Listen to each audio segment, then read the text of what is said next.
So this is a non-lethal method of sampling fish populations. In the past, back in the 50s and 60s, one of the only real ways that you could sample a population was through a chemical pesticide called rotenone, which actually caused 100% mortality.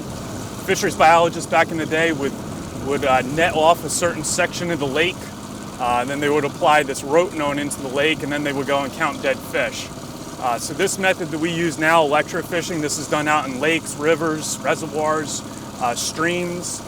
It's a like I said, it's a non-lethal method for sampling fish populations.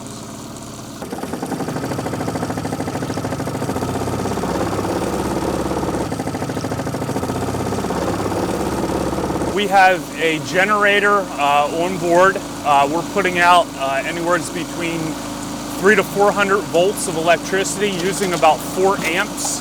So we have safety protocol that we follow, wearing rubber boots, rubber gloves. The boat is grounded, so unless you put your hand in the water, you will not be shocked. We're safe here on the boat. However, the fish will be temporarily shocked.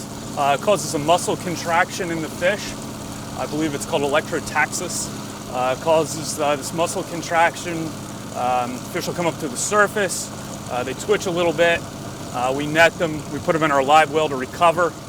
We weigh, we measure them, and then release them. Largemouth bass, 469. 2.034.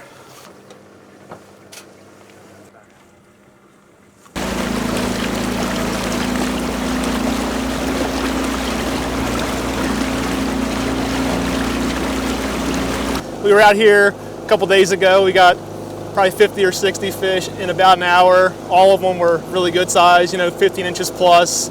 Our best 5 fish was probably 25, 26 pounds. That's a really good string of fish for a South Jersey pond. The biggest fish we expect to see today is probably a 5 or 6 pounder.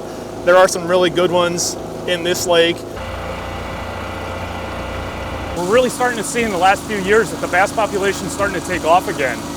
We have a lot of quality sized bass, those fish that are over 15 inches. We have a lot of trophy sized bass in excess of 4 to 5 pounds. An earlier survey back in February of 2017, we saw a couple fish over 7 pounds. So we're hoping to catch one of those today.